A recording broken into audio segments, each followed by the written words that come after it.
Assalamualaikum warahmatullahi wabarakatuh. Kepada yang terhormat Bapak Ibu dosen penguji ujian kinerja, perkenalkan nama saya Kartika Sari Indah Rahayu dengan NIM 2016-7252-0184, mahasiswa PPG Guru Umum tahap 2 tahun 2025, Kementerian Agama, Program Studi Bimbingan dan Konseling di LPTK Universitas Negeri Jakarta. Pada hari ini saya akan melaksanakan praktik pembelajaran dalam rangka penilaian ujian kinerja di MTSN Negeri 1 Maluku Tenggara dengan materi bimbingan layanan klasikal, cerdas bermedia sosial, cerdas mengatur waktu. Demikian perkenalan saya, sekian dan terima kasih. Selamat menyaksikan. Wassalam. Assalamualaikum warahmatullahi wabarakatuh.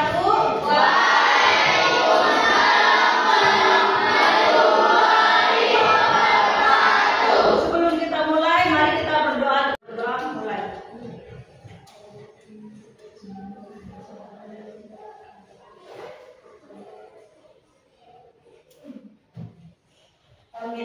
Doa selesai. Oke, baiklah. Hari ini anak-anak ibu semuanya sehat? Sehat. Sudah makan? Sudah. Semangat? Semangat. Oke, kalau ibu bilang, bagaimana kabarnya? Jawabnya?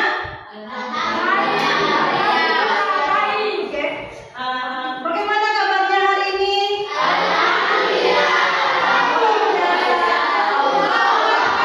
Nanti ya sama-sama ya, ibu tanya apa kabarnya, jawabnya?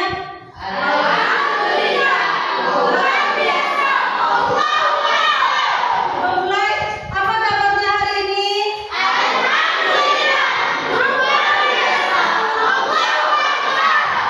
Oke, terima kasih. Hari ini ibu akan memberikan layanan bimbingan konseling tentang cerdas bermedia sosial dan cerdas mengatur waktu. Nah, sebelum ibu mulai, ada di sini yang tidak hadir? Oke, berapa orang? Siapa saja? Oke, nanti ibu tulis. Baiklah, kita lanjut dulu. Tujuan dari cerdas bermedia sosial ini yaitu agar anak-anak ibu semuanya mampu menggunakan waktu untuk bermedia sosial itu dengan baik dan benar. Jadi anak-anak ibu semuanya biar tidak habis harinya itu menggunakan media sosial atau handphone seterusnya. Jadi anak-anak ibu sudah tahu apa itu yang dimaksud dengan media sosial? Sudah. Sebelum kita mulai, mari kita ice breaking dulu. Ayo semuanya silahkan berdiri. Ayo, permainannya seperti ini ya, tangan kirinya 2, tangan kanannya tembak. Nanti kita nyanyi lagu kebangsanya kalau Bandung. Kita mulai ya. 1, 2, 3.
semuanya, siapa yang tiap hari buka TikTok? Tunjuk tangan. Yang buka TikTok tiap hari. Yang buka YouTube tiap hari. Yang buka game tiap hari. Lebih banyak lagi buka gamenya tiap hari. Jadi inilah anak-anak ibu yang membuat kalian sering lupa waktu, sering lupa bikin tugas, betul tidak? Banyak yang diberikan tindakan tegas oleh guru karena tidak bikin tugas, di kelas suka beribut. Karena apa? Karena penggunaan handphone. Apalagi tidak fokus di sekolah belajarnya, malas. Jadi anak-anak ibu semua itu kenapa? Karena tidak bisa mengontrol waktunya dalam bermedia sosial, dalam menggunakan handphone. Jadi anak-anak ibu semuanya, kita udah tahu. Jadi apa saja tadi yang dimaksud dengan media sosial? Contohnya seperti apa?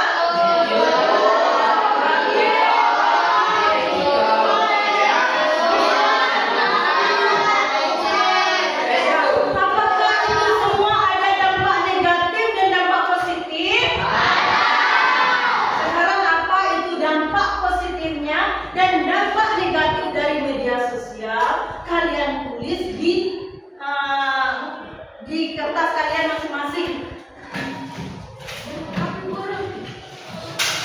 Coba pakai kertas ini saja. Diskusikan menghadap ke belakang masing-masing 4 orang.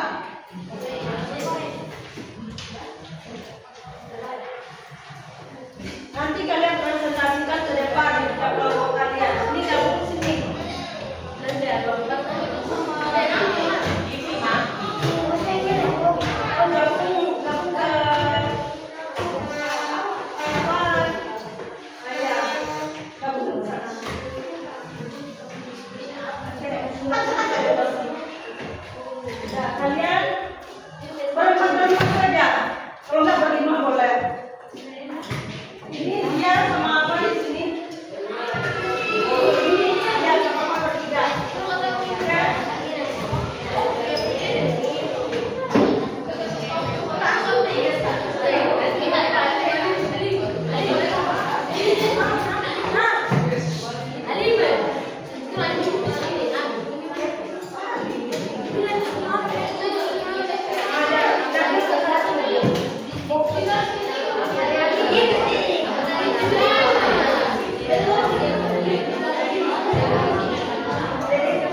kebiasaan didik memahami arti jelas dalam bermedia sosial. Nah, yang kedua apa lagi itu Rayhan? Apa tujuan pembelajaran ini yang keduanya? Peserta didik terampil mengatur waktu secara efektif. Yang ketiga ini terlihat tidak? Peserta didik mampu mengidentifikasi dampak positif dan dampak negatif media sosial. Yang keempat, peserta didik mampu menyusun jadi nanti anak-anak ibu semuanya harus cerdas dalam bermedia sosial dan paham itu. Yang kedua, harus terampil mengatur waktu sehingga tidak ada lagi yang menggunakan waktu yang tidak bermanfaat untuk kegiatan yang tidak ada manfaatnya. Jadi jangan sampai tidak membuat tugas, tidak membantu orang tua. Jadi harus mampu menggunakan waktu secara efektif. Nah, yang berikutnya peserta didik anak-anak ibu semuanya mampu mengidentifikasi dampak positif dan dampak negatif dari media sosial serta harus mampu menyusun jadwal waktu dengan seimbang, jadwal harian dengan seimbang. Nah, jadi anak-anak ibu semuanya, apa dampak negatif dari media sosial tadi?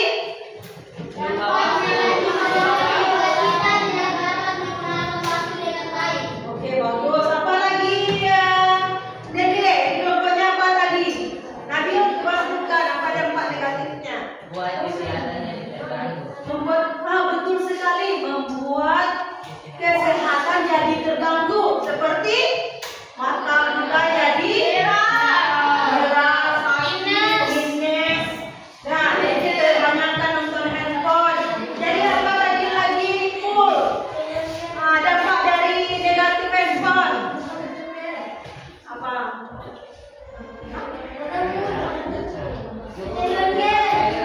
Ya, kecanduan game. Apalagi dampak negatifnya? Siapa yang bisa lagi? Membuang waktu.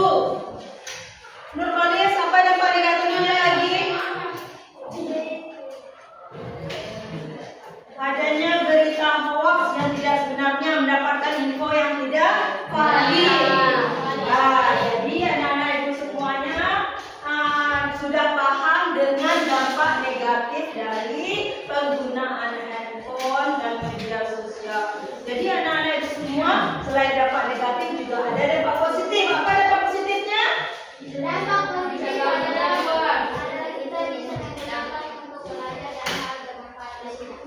Dapat digunakan untuk belajar. Bagus sekali, tepuk tangan Mbak Jati. Apa lagi? Menambah wawasan, menambah ilmu. Apa yang positifnya lagi?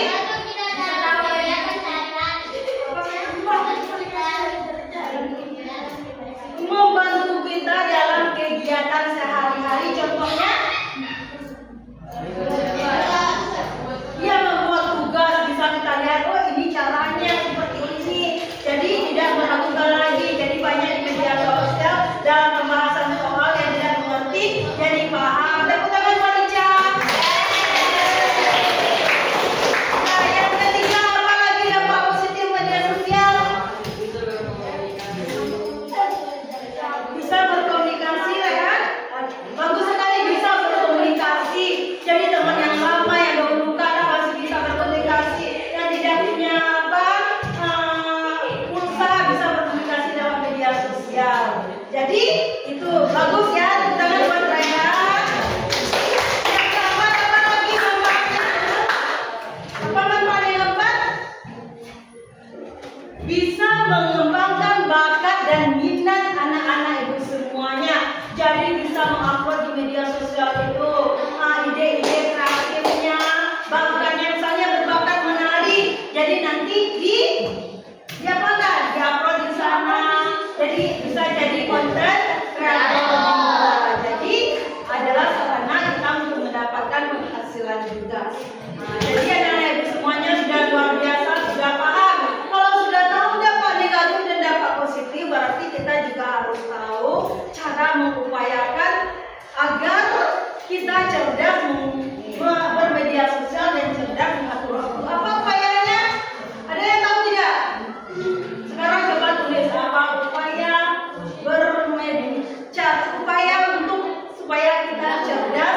bermedia sosial, dan cerdas mengatur waktu.